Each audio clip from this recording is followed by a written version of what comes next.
अपने बच्चों को हम शिक्षा दिलाते हैं कि वो अच्छे संस्कारों का अर्जन करें।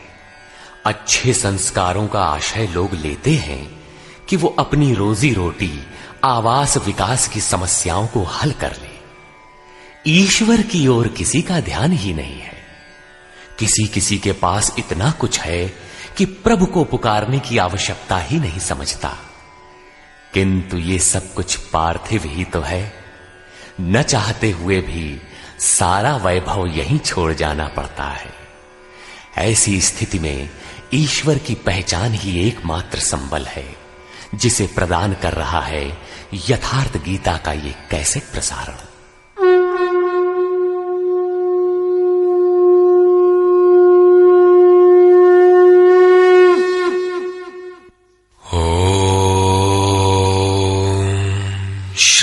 परमात्मने नमः।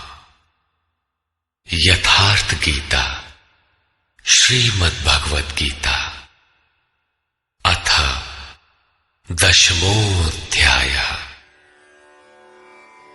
गत अध्याय में योगेश्वर श्री कृष्ण ने गुप्त राजविद्या का चित्रण किया, जो निश्चय ही कल्याण करती है। 10वें अध्याय में उनका कथन है कि महाबाहु अर्जुन, मेरे परम रहस्य युक्त वचन को फिर भी सुन। यहां उसी को दूसरी बार कहने की आवश्यकता क्या है? वस्तुतः साधक को पूर्ति पर्यंत खतरा है। ज्यों ज्यों वो स्वरूप में ढलता जाता है, प्रकृति के आवरण सूक्ष्म होते जाते हैं, नए नए दृश्य आते हैं। उसकी जानकारी महापुरुष ही देते रहते हैं, वो नहीं जानता। यदि वे मार्गदर्शन करना बंद कर दे तो साधक स्वरूप की उपलब्धि से वंचित रहेगा। जब तक वो स्वरूप से दूर है, तब तक सिद्ध है कि प्रकृति का कोई ना कोई आवरण बना है। फिसलने लड़खड़ाने की संभावना बनी रहती है। अर्जुन शरणागत शिष्य है। उसने कहा था, शिष्यस्तेहं शाधिमाम त्वाम प्रपन्नम।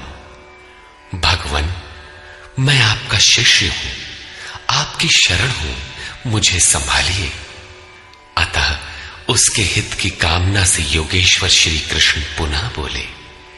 श्री भगवान उवाच।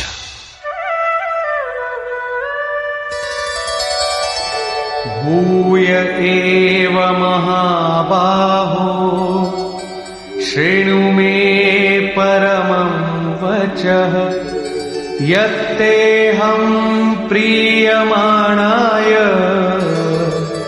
वक्ष्यामि हितकाम्यया। महाबाहु अर्जुन, मेरे परम प्रभाव युक्त वचन को पुनः सुन, जो मैं तुझ अतिशय प्रेम रखने वाले के हित की इच्छा से कहूंगा। न मे विदुः सुरगणाः प्रभवं न महर्षयः अहमादिर्हि देवानां महर्षीणां च सर्वशः।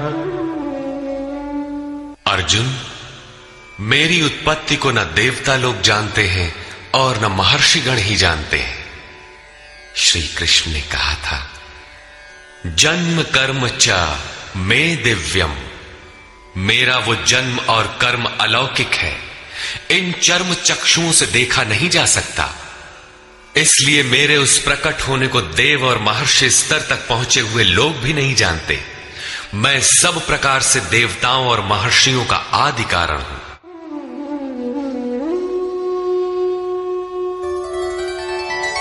यो मामजमनादिं च वेत्ति लोकमहेश्वरम् असम्मूढः समर्थ्येषु सर्वपापैः प्रमुच्यते। जो मुझ जन्म मृत्यु से रहित, आदि अंत से रहित, सब लोगों के महान ईश्वर को साक्षात्कार सहित विदित कर लेता है, वो पुरुष मरणधर्मा मनुष्यों में ज्ञानवान है, अर्थात अज, अनादि और सर्वलोक महेश्वर को भली प्रकार जानना ही ज्ञान है, और ऐसा जानने वाला संपूर्ण पापों से मुक्त हो जाता है, पुनर्जन्म को प्राप्त नहीं होता। श्री कृष्ण कहते हैं कि ये उपलब्धि भी मेरी ही देन है।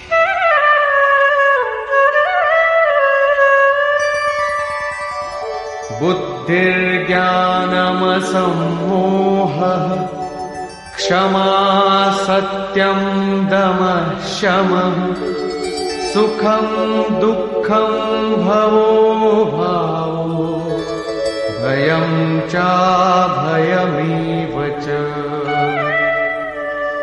अर्जुन, निश्चयात्मिका बुद्धि, साक्षात्कार सहित जानकारी, लक्ष्य में विवेक पूर्वक प्रवृत्ति, क्षमा, शाश्वत सत्य, इंद्रियों का दमन, मन का शमन, अंतःकरण की प्रसन्नता, चिंतन पथ के कष्ट, परमात्मा की जागृति, स्वरूप की प्राप्ति काल में सर्वस्व का विलय, इष्ट के प्रति अनुशासनात्मक भय और प्रकृति से निर्भयता तथा अहिंसा समता तुष्टिः तपोदानं यशो यशः भवन्ति भावा भूतानां मत्त एव पृथग्विधाः।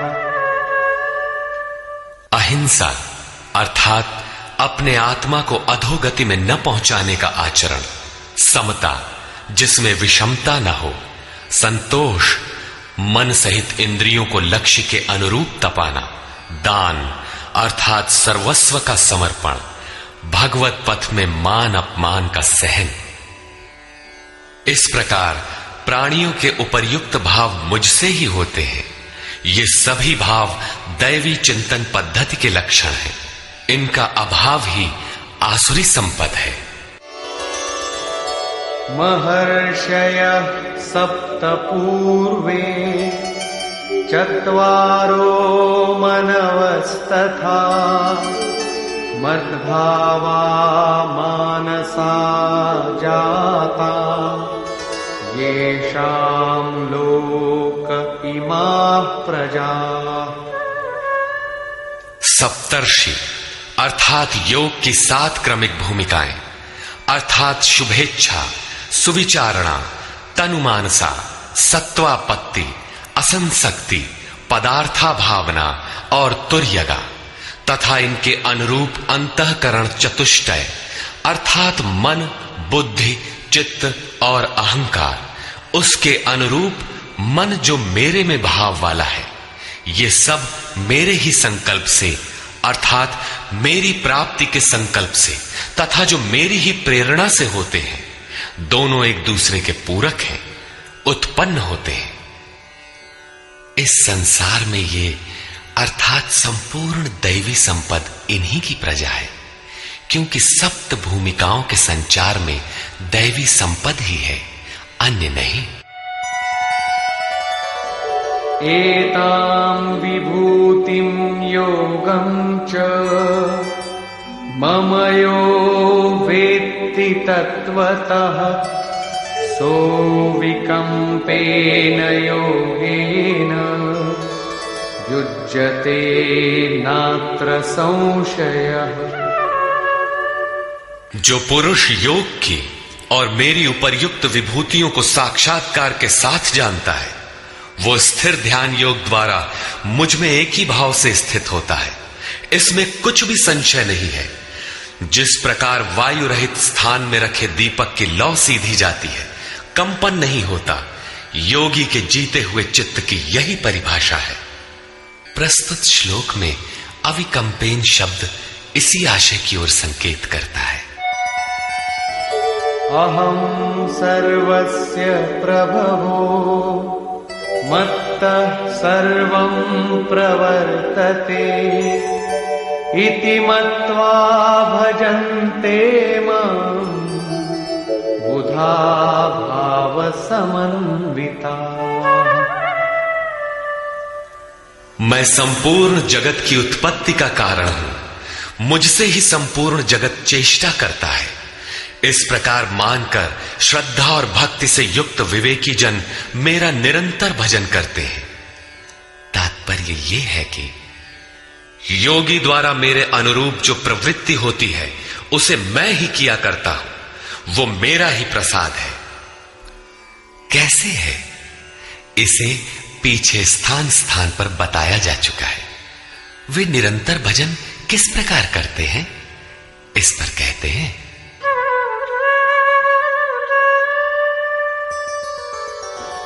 मच्चित्ता मद्गत प्राणा बोधयन्तः परस्परम् कथयन्तश्च मां नित्यम् तुष्यन्ति च रमन्ति च। अन्य किसी को स्थान न देकर मुझ में ही निरंतर चित्त को लगाने वाले, मुझ में ही प्राणपण से प्राणों को लगाने वाले सदैव परस्पर मेरी प्रक्रियाओं का बोध करते हैं, मेरा गुणगान करते हुए ही संतुष्ट होते हैं तथा निरंतर मुझ में ही रमण करते हैं। तेषां सततयुक्तानां भजतां प्रीतिपूर्वकम् ददामि बुद्धियोगं तम् येन मामुपयान्ति ते। निरंतर मेरे ध्यान में लगे हुए तथा प्रेम पूर्वक भजने वाले उन भक्तों को मैं वो बुद्धि योग अर्थात योग में प्रवेश वाली बुद्धि देता हूं जिससे वे मुझे प्राप्त होते हैं, अर्थात योग की जागृति ईश्वर की देन है। वो अव्यक्त पुरुष महापुरुष योग में प्रवेश दिलाने वाली बुद्धि कैसे देता है? तेषामेवानुकंपार्थम्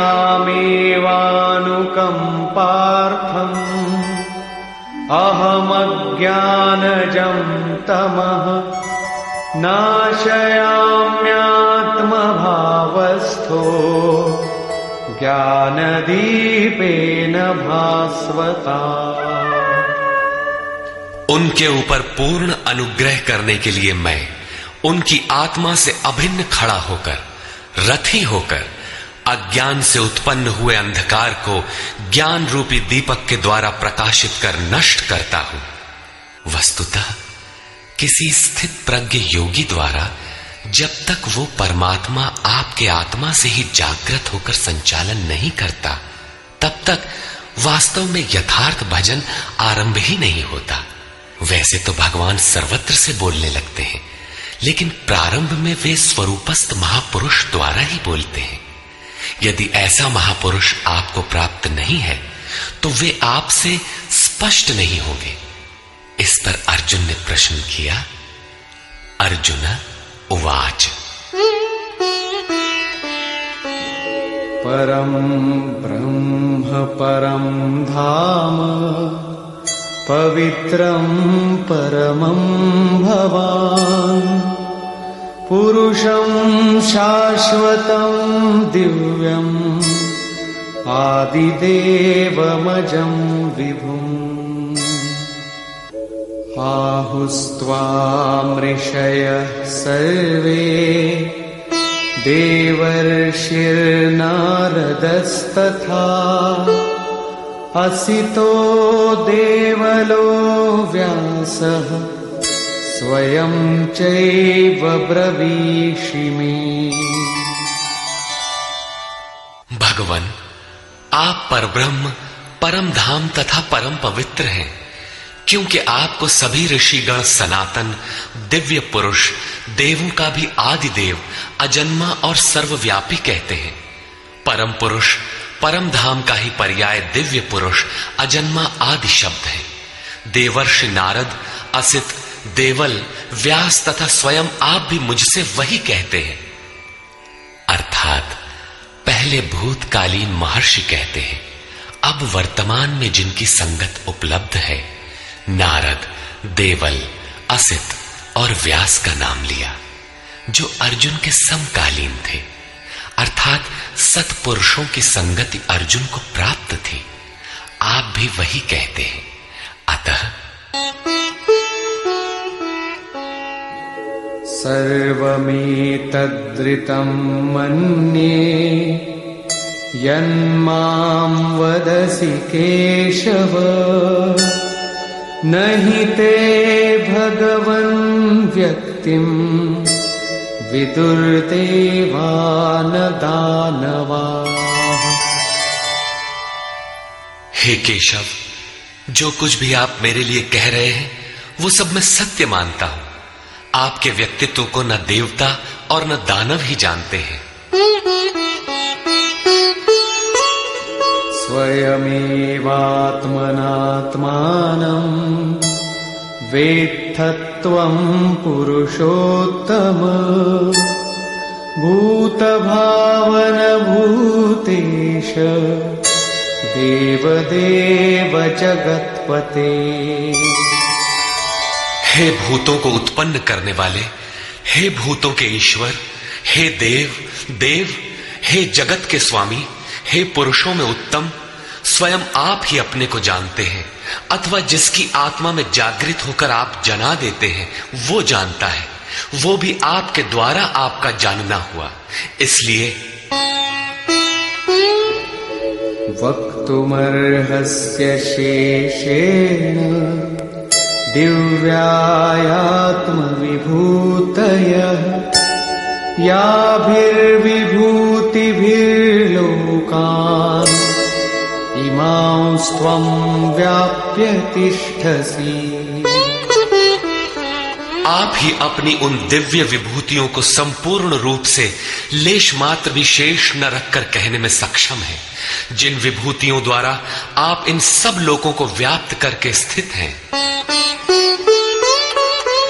कथं विद्यामहं योगिन् स्वां सदा परिचिन्तयन् केषु केषु च भावेषु चिन्त्योऽसि भगवन्मया।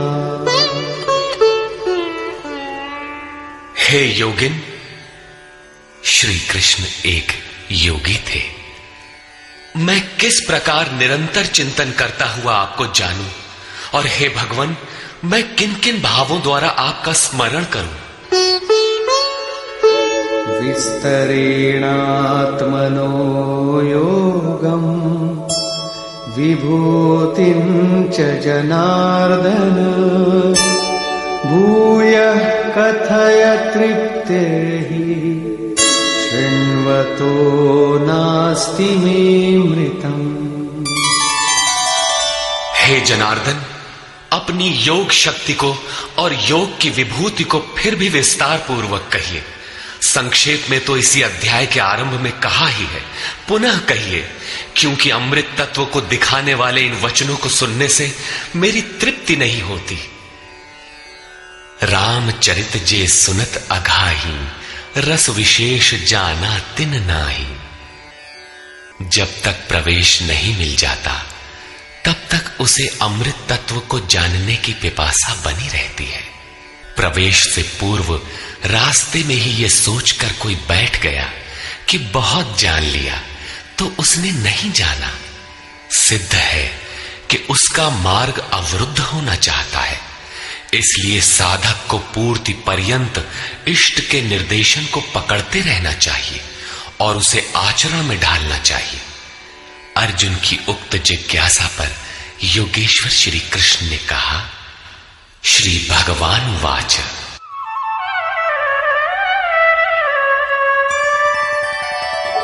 हन्त ते कथयिष्यामि दिव्याह्यात्मविभूतयः प्राधान्यतः कुरु श्रेष्ठ नास्त्यन्तो विस्तरस्य मे। कुरुश्रेष्ठ अर्जुन, अब मैं अपनी दिव्य विभूतियों को, उनमें से प्रमुख विभूतियों को तुझसे कहूंगा, क्योंकि मेरी विभूतियों के विस्तार का अंत नहीं है। अहमात्मा गुणाकेश सर्वभूताशय स्थितः अहमादित्य आदिश्च मध्यं च भूतानामन्त एव च। अर्जुन, मैं सब भूतों के हृदय में स्थित सबका आत्मा हूं तथा संपूर्ण भूतों का आदि, मध्य और अंत भी मैं ही हूं, अर्थात जन्म, मृत्यु और जीवन भी मैं ही हूं। आदित्यानामहं विष्णुः ज्योतिषां रविरंशुमान् मरीचिर्मरुतामस्मि नक्षत्राणामहं शशि। मैं अदिति के 12 पुत्रों में विष्णु और ज्योतियों में प्रकाशमान सूर्य हूं। वायु के भेदों में मैं मरीचि नामक वायु और नक्षत्रों में चंद्रमा हूं। वेदानां सामवेदोऽस्मि देवानामस्मि वासवः इन्द्रियाणां मनश्चास्मि भूतानामस्मि चेतना। वेदों में मैं सामवेद अर्थात पूर्ण समत्व दिलाने वाला गायन हूं। देवों में मैं उनका अधिपति इंद्र हूं और इंद्रियों में मन हूं, क्योंकि मन के निग्रह से ही मैं जाना जाता हूं तथा प्राणियों में मैं उनकी चेतना हूं। रुद्राणां शंकरश्चास्मि वित्तेषो यक्षरक्षसां वसूनां पावकश्चास्मि मेरुः शिखरिणामहम्। 11 रुद्रों में मैं शंकर हूं। शंख धन अर सा शंकर अर्थात शंकाओं से उपराम अवस्था में हूं। यक्ष तथा राक्षसों में मैं धन का स्वामी कुबेर हूं। 8 वसुओं में मैं अग्नि और शिखर वालों में सुमेरु अर्थात शुभों का मेल मैं हूं। वही सर्वोपरि शिखर है, न कि कोई पहाड़ी। वस्तुतः ये सब योग साधना के प्रतीक है, यौगिक शब्द है। पुरोधसांच मुख्यं मां विद्धि पार्थ बृहस्पतिम् सेनानीनामहं स्कन्दः सरसामस्मि सागरः। पुर की रक्षा करने वाले पुरोहितों में बृहस्पति मुझे ही जान, जिससे दैवी संपत्ति का संचार होता है। और हे पार्थ, सेनापतियों में मैं स्वामी कार्तिकेय हूं। कर्म का त्याग ही कार्तिक है, जिससे चराचर का संहार, प्रलय और इष्ट की प्राप्ति होती है। जलाशयों में मैं समुद्र हूं। महर्षीणां भृगुरहं गिरामस्म्येकमक्षरम् यज्ञानां जपयज्ञोऽस्मि स्थावराणां हिमालयः। महर्षियों में मैं भृगु हूं और वाणी में एक अक्षर ओमकार हूं, जो उस ब्रह्म का परिचायक है। सब प्रकार के यज्ञों में मैं जप यज्ञ हूं। यज्ञ परम में प्रवेश दिला देने वाली आराधना की विधि विशेष का चित्रण है। उसका सारांश है स्वरूप का स्मरण और नाम का जप। 2 वाणियों से पार हो जाने पर नाम जब यज्ञ की श्रेणी में आता है तो वाणी से नहीं जपा जाता, न चिंतन से, न कंठ से, बल्कि वो श्वास में जागृत हो जाता है। केवल सुरत को श्वास के पास लगाकर मन से अविरल चलना भर पड़ता है। यज्ञ की श्रेणी वाले नाम का उतार चढ़ाव श्वास पर निर्भर है। ये क्रियात्मक है। स्थिर रहने वालों में हिमालय हूं। शीतल, सम और अचल एकमात्र परमात्मा है। जब प्रलय हुआ तब मनु उसी शिखर में बंध गया। अचल, सम और शांत ब्रह्म का प्रलय नहीं होता, उस ब्रह्म की पकड़ मैं हूं। अश्वत्थः सर्ववृक्षाणां देवर्षीणां च नारदः गन्धर्वाणां चित्ररथः सिद्धानां कपिलो मुनिः। सब वृक्षों में मैं अश्वत्थ हूं। अश्व कल तक भी जिसके रहने की गारंटी नहीं दी जा सकती, ऐसा ऊर्ध्व मूलधः शाखम अश्वत्थ।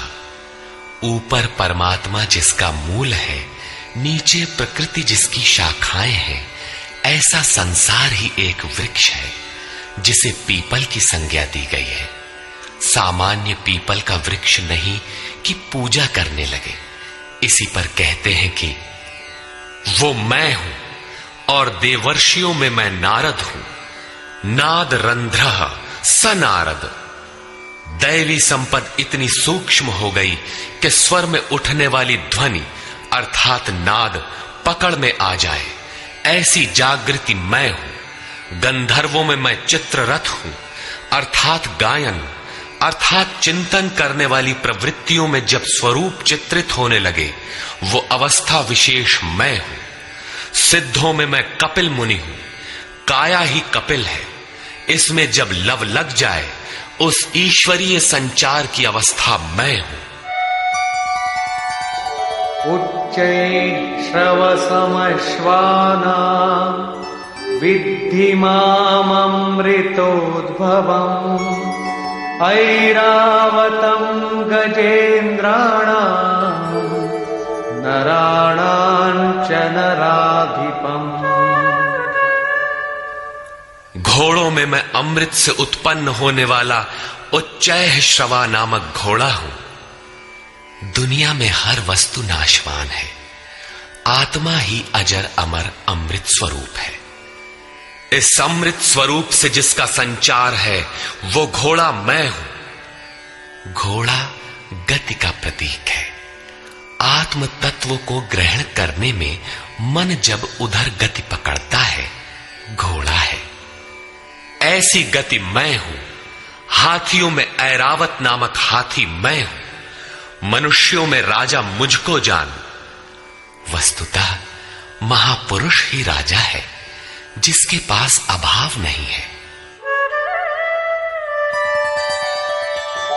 आयुधानामहं वज्रं धेनूनामस्मि कामधुक् प्रजनश्चास्मि कंदर्पः सर्पाणामस्मि वासुकिः।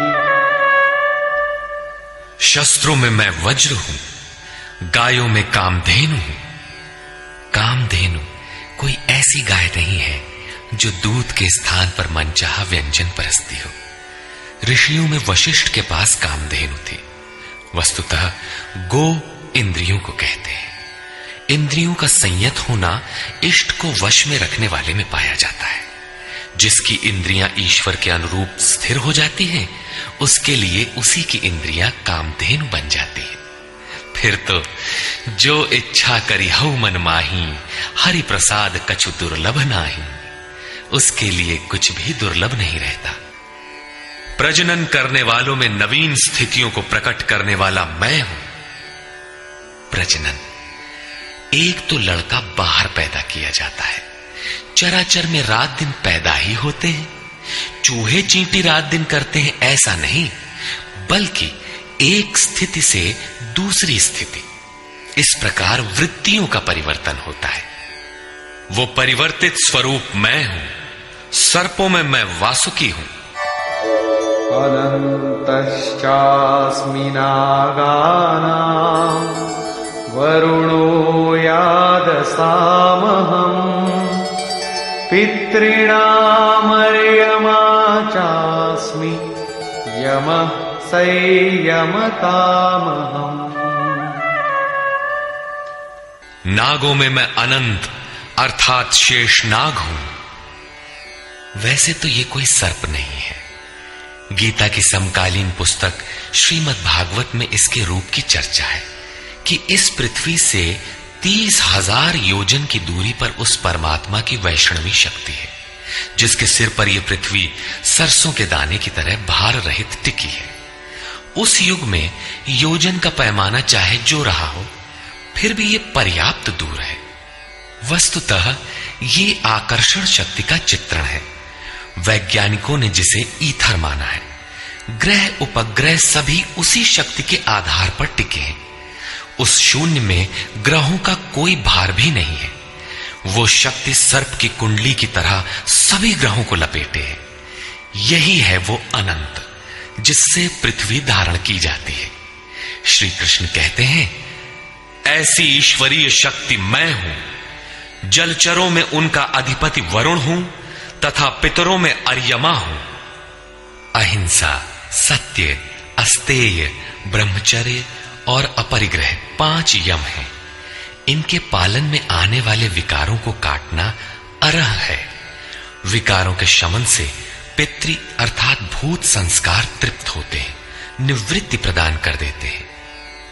शासन करने वालों में मैं यमराज हूं अर्थात उपर्युक्त यमों का नियामक हूं।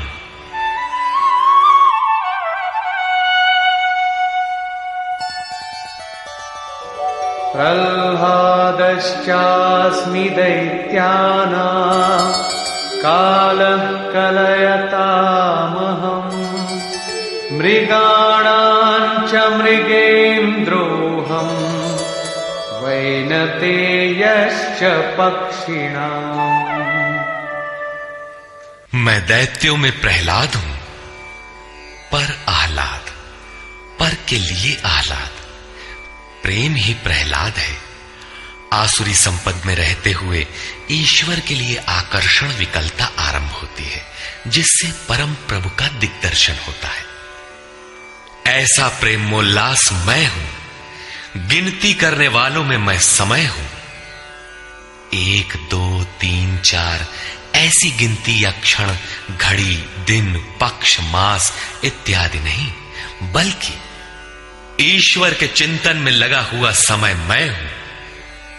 यहां तक कि जागत में सुमिरन करे, सोवत में लव लाए। अनवरत चिंतन में समय मैं हूं। पशुओं में मृगराज, योगी भी मृधन ग अर्थात योग रूपी जंगल में गमन करने वाला है। तथा पक्षियों में गरुड़ मैं हूं। ज्ञान ही गरुड़ है। जब ईश्वरीय अनुभूति आने लगती है तब यही मन अपने आराध्य भगवान की सवारी बन जाता है। और जब यही मन संशय से युक्त है तब सर्प होता है, डसता रहता है, योनियों में फेंकता है। गरुड़ विष्णु की सवारी है। जो सत्ता विश्व में अणु रूप से संचारित है, ज्ञान संयुक्त मन उसे अपने में धारण करता है, उसका वाहक बनता है। श्री कृष्ण कहते हैं, इष्ट को धारण करने वाला मन मैं हूं। पवन पवतामस्मि रामः शस्त्रभृतामहम् झषाणां मकरश्चास्मि स्रोतसामस्मि जाह्नवी। पवित्र करने वालों में मैं वायु हूं, शस्त्रधारियों में राम हूं। रमन्ति योगिनः यस्मिन् स रामः। योगी किसमें रमण करते हैं? अनुभव में। ईश्वर इष्ट रूप में जो निर्देशन देता है, योगी उसमें रमण करते हैं। उस जागृति का नाम राम है और वो जागृति मैं हूं। मछलियों में मगर तथा नदियों में गंगा मैं हूं। सर्गाणामादिरन्तश्च मध्यं चैवाहमर्जुन अध्यात्मविद्या विद्यानां वादः प्रवदतामहम्। हे अर्जुन, सृष्टियों का आदि, अंत और मध्य मैं ही हूं। विद्याओं में अध्यात्म विद्या मैं हूं। जो आत्मा का आधिपत्य दिला दे वो विद्या मैं हूं। संसार में अधिकांश प्राणी माया के आधिपत्य में है। राग, द्वेष, काल, कर्म, स्वभाव और गुणों से प्रेरित हैं। इनके आधिपत्य से निकालकर आत्मा के आधिपत्य में ले जाने वाली विद्या मैं हूं, जिसे अध्यात्म विद्या कहते हैं। परस्पर होने वाले विवादों में ब्रह्म चर्चा में जो निर्णायक है, ऐसी वार्ता मैं हूं। शेष निर्णय तो अनिर्णीत होते हैं। अक्षराणामकारोऽस्मि द्वन्द्व सामासिकस्य च अहमेवाक्षयः कालो धाताहं विश्वतो मुखः। मैं अक्षरों में आकार, ओमकार तथा समासों में द्वंद्व नामक समास हूं। अक्षय काल मैं हूं।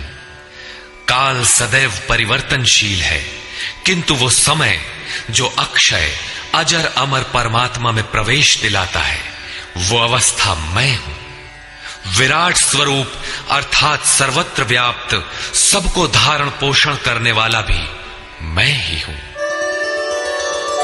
मृत्युः सर्वहरश्चाहम् उद्भवश्च भविष्यताम् कीर्तिः श्रीर्वाक्च नारीणाम् स्मृतिर्मेधा धृतिः क्षमा। मैं सबका नाश करने वाला मृत्यु और आगे होने वालों की उत्पत्ति का कारण हूं। स्त्रियों में मैं यश, शक्ति, वाक्पटुता, स्मृति, मेधा अर्थात बुद्धि, धैर्य और क्षमा मैं हूं। अध्याय 15 में श्लोक 16 के अनुसार पुरुष दो ही प्रकार के होते हैं, क्षर और अक्षर। संपूर्ण भूतादिकों की उत्पत्ति और विनाश वाले ये शरीर क्षर पुरुष हैं। वे नर, मादा, पुरुष अथवा स्त्री कुछ भी कहलाएं, श्री कृष्ण के शब्दों में पुरुष ही है। दूसरा है अक्षर पुरुष, जो कूटस्थ चित्त के स्थिर काल में देखने में आता है। यहां भी बुद्धि इत्यादि स्त्रियों के ही गुण बताए गए। क्या इन सद्गुणों की आवश्यकता पुरुषों के लिए नहीं है? कौन ऐसा पुरुष है जो श्रीमान, कीर्तिवान, वक्ता, स्मरण शक्ति संपन्न, मेधावी, धैर्यवान और क्षमावान नहीं बनना चाहता? बौद्धिक स्तर पर कमजोर लड़कों में इन्हीं गुणों का विकास करने के लिए माता पिता पढ़ाई की अतिरिक्त व्यवस्था करते हैं। यहां कहते हैं कि ये लक्षण केवल स्त्रियों में पाए जाते हैं। अतः आप विचार कर देखें कि स्त्री कौन है। वस्तुतः आपके हृदय की प्रवृत्ति ही नारी है। उसमें इन गुणों का संचार होना चाहिए। इन गुणों को धारण करना स्त्रीलिंग पुल्लिंग सबके लिए उपयोगी है।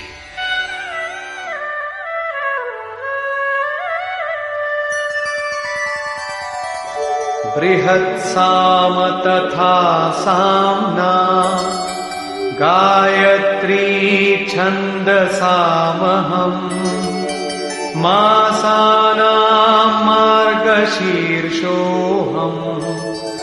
ऋतूनां कुसुमाकरः।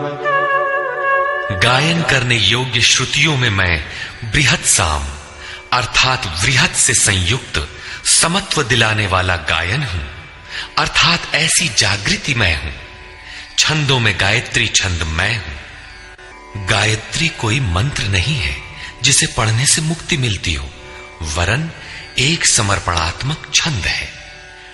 3 बार विचलित होने के पश्चात ऋषि विश्वामित्र ने अपने को इष्ट के प्रति समर्पित करते हुए कहा, ओम भूर्भुवः स्वः तत्सवितुर्वरेण्यं भर्गो देवस्य धीमहि धियो यो नः प्रचोदयात्। अर्थात भूः, भुवः और स्वः तीनों लोकों में तत्व रूप से व्याप्त देव आप ही वरेण्य हैं। हमें ऐसी बुद्धि दें, ऐसी प्रेरणा करें कि हम लक्ष्य को प्राप्त कर लें। ये मात्र एक प्रार्थना है। साधक अपनी बुद्धि से यथार्थ निर्णय नहीं ले पाता कि मैं कब सही हूं और कब गलत। उसकी ये समर्पित प्रार्थना मैं हूं, जिसमें निश्चित कल्याण है, क्योंकि वो मेरे आश्रित हुआ है। मासों में शीर्षस्थ मार्ग मैं हूं, और जिसमें सदैव बहार हो, ऐसा ऋतु, हृदय की ऐसी अवस्था भी मैं ही हूं। द्यूतं छलयतामस्मि तेजस्तेजस्विनामहम् जयोऽस्मि व्यवसायोऽस्मि सत्वं सत्ववतामहम्। तेजस्वी पुरुषों का तेज मैं हूं, जुए में छल करने वालों का छल मैं हूं। तब तो अच्छा है जुआ खेलें, उसमें कल बल छल करें, वही भगवान है। नहीं, ऐसा कुछ नहीं है। ये प्रकृति ही एक जुआ है, यही ठगनी है। इस प्रकृति के द्वंद्व से निकलने के लिए दिखावा छोड़कर छिपाव के साथ गुप्त रूप से भजन करना ही छल है। छल है तो नहीं, किंतु बचाव के लिए आवश्यक है। जड़ भरत की तरह, उन्मत्त, अंधे, बहरे और गूंगे की तरह हृदय से जानकार होते हुए भी बाहर से ऐसे रहें कि अनजान हो, सुनते हुए भी न सुने, देखते हुए भी न देखें। छिपकर ही भजन का विधान है। तभी साधक प्रकृति पुरुष के जुए में पार पाता है। जीतने वालों की विजय मैं हूं, और व्यवसायियों का निश्चय, जिसे अध्याय 2 श्लोक 41 में कह आए हैं। इस योग में निश्चयात्मक क्रिया एक है, बुद्धि एक ही है, दिशा एक ही है। ऐसी क्रियात्मक बुद्धि मैं हूं, सात्विक पुरुषों का तेज और ओज मैं हूं। वृष्णीनां वासुदेवोऽस्मि पाण्डवानां धनञ्जयः मुनीनामप्यहं व्यासः कवीनामुशना कविः। वृष्णि वंश में मैं वासुदेव अर्थात सर्वत्र वास करने वाला देव हूं। पांडवों में मैं धनंजय हूं। पुण्य ही पांडु है और आत्मिक संपत्ति ही स्थिर संपत्ति है। पुण्य से प्रेरित होकर आत्मिक संपत्ति को अर्जित करने वाला धनंजय मैं हूं। मुनियों में मैं व्यास हूं। परम तत्व को व्यक्त करने की जिसमें क्षमता है, वो मुनि मैं हूं। कवियों में उष्णा अर्थात उसमें प्रवेश दिलाने वाला काव्यकार मैं हूं।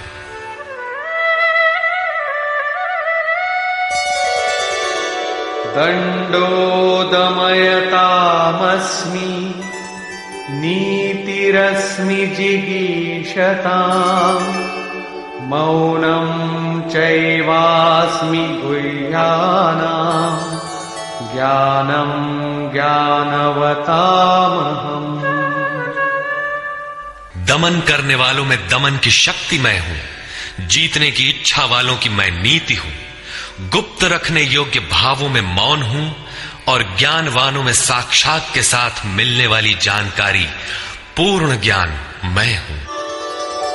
यच्चापि सर्वभूतानां बीजं तदहमर्जुन न तदस्ति विना यत्स्यान् मया भूतं चराचरम्। अर्जुन, सब भूतों की उत्पत्ति का कारण भी मैं ही हूं, क्योंकि चर और अचर ऐसा कोई भी भूत नहीं है जो मुझसे रहित हो। मैं सर्वत्र व्याप्त हूं, सब मेरे ही सकाश से है। नान्तोऽस्ति मम दिव्यानां विभूतीनां परन्तप एष तूद्देशतः प्रोक्तो विभूतेर्विस्तरो मया। परंतप अर्जुन, मेरी दिव्य विभूतियों का अंत नहीं है। अपनी विभूतियों का विस्तार तो मैंने संक्षेप से कहा है, वस्तुतः वे अनंत हैं।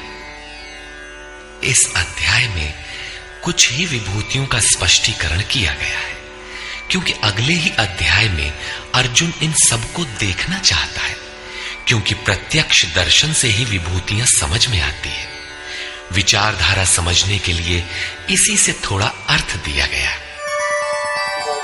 यद्यद्विभूतिमत्सत्त्वम् श्रीमदूर्जितमेव वा तत्तदेवावगच्छत्वम् मम तेजोंश संभवम्। जो भी ऐश्वर्य युक्त, कांति युक्त और शक्ति युक्त वस्तुएं हैं, उनको तू मेरे तेज के एक अंश मात्र से उत्पन्न हुई जान। अथवा बहुनैतेन किं ज्ञातेन तवार्जुन विष्टभ्याहमिदं कृत्स्नम् एकांशेन स्थितो जगत्। अथवा अर्जुन, इस बहुत जानने से तेरा क्या प्रयोजन है? मैं इस संपूर्ण जगत को एक अंश मात्र से धारण करके स्थित हूं।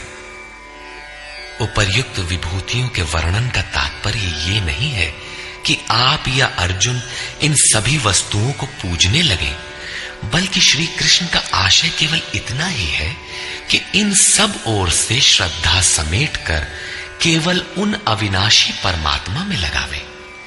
इतने से ही उनका कर्तव्य पूर्ण हो जाता है। निष्कर्ष,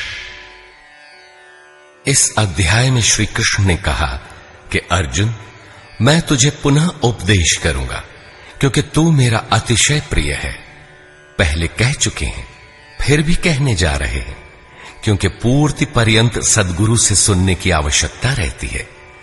मेरी उत्पत्ति को न देवता और न महर्षि गण ही जानते हैं, क्योंकि मैं उनका भी आदि कारण हूं। अव्यक्त स्थिति के पश्चात की सार्वभौम अवस्था को वही जानता है जो हो चुका है। जो मुझ अजन्मा, अनादि और संपूर्ण लोकों के महान ईश्वर को साक्षात्कार सहित जानता है, वही ज्ञानी है। बुद्धि, ज्ञान, असम्मूढ़ता, इंद्रियों का दमन, मन का शमन, संतोष, तप, दान और कीर्ति के भाव अर्थात दैवी संपत्ति के उक्त लक्षण मेरी देन है। 7 महर्षिजन अर्थात योग की 7 भूमिकाएं, उससे भी पहले होने वाले तदनुरूप अंतःकरण, चतुष्टय और इनके अनुकूल मन जो स्वयंभू है, स्वयं रचयिता है, ये सब मुझ में भाव वाले, लगाव और श्रद्धा वाले हैं, जिनकी संसार में संपूर्ण प्रजा है। ये सब मुझसे ही उत्पन्न है, अर्थात साधनामयी प्रवृत्तियां मेरी ही प्रजा हैं। इनकी उत्पत्ति अपने से नहीं, गुरु से होती है। जो उपर्युक्त मेरी विभूतियों को साक्षात जान लेता है, वह निस्संदेह मुझ में एक ही भाव से प्रवेश करने योग्य है। अर्जुन, मैं ही सबकी उत्पत्ति का कारण हूं, ऐसा जो श्रद्धा से जान लेते हैं, वे अनन्य भाव से मेरा चिंतन करते हैं, निरंतर मुझ में मन, बुद्धि और प्राणों से लगने वाले होते हैं, आपस में मेरा गुण चिंतन और मुझ में रमण करते हैं। उन निरंतर मुझसे संयुक्त हुए पुरुषों को मैं योग में प्रवेश करने वाली बुद्धि प्रदान करता हूं। यह भी मेरी ही देन है। किस प्रकार बुद्धि योग देते हैं? तो अर्जुन, आत्मभावस्थ उनकी आत्मा में जागृत होकर खड़ा हो जाता हूं और उनके हृदय में अज्ञान से उत्पन्न अंधकार को ज्ञान रूपी दीपक से नष्ट करता हूं। अर्जुन ने प्रश्न किया कि भगवान, आप परम पवित्र, सनातन, दिव्य, अनादि और सर्वत्र व्याप्त हैं, ऐसा महर्षिगण कहते हैं। तथा वर्तमान में देवर्षि नारद, देवल, व्यास और आप भी वही कहते हैं। यह सत्य भी है कि आपको न देवता जानते हैं और न दानव, स्वयं आप जिसे जना दें वही जान पाता है। आप ही अपनी विभूतियों को कहने में समर्थ हैं। अतः जनार्दन, आप अपनी विभूतियों को विस्तार से कहिए। पूर्ति पर्यंत इष्ट से सुनते रहने की उत्कंठा बनी रहनी चाहिए। आगे इष्ट के अंतराल में क्या है, उसे साधक क्या जाने।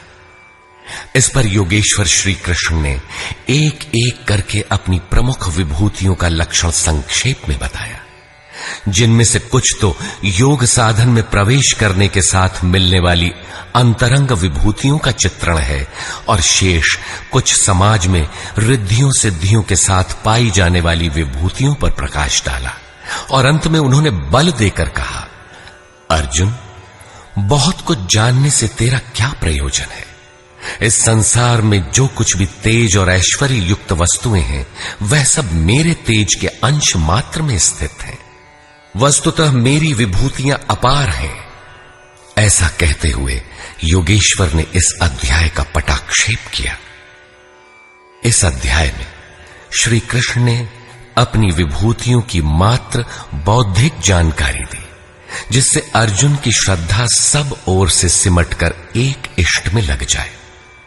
किंतु बंधुओं, सब कुछ सुन लेने और बाल की खाल निकालकर समझ लेने के बाद भी चलकर उसे जानना शेष ही रहता है। यह क्रियात्मक पथ है। संपूर्ण अध्याय में योगेश्वर की विभूतियों का ही वर्णन है।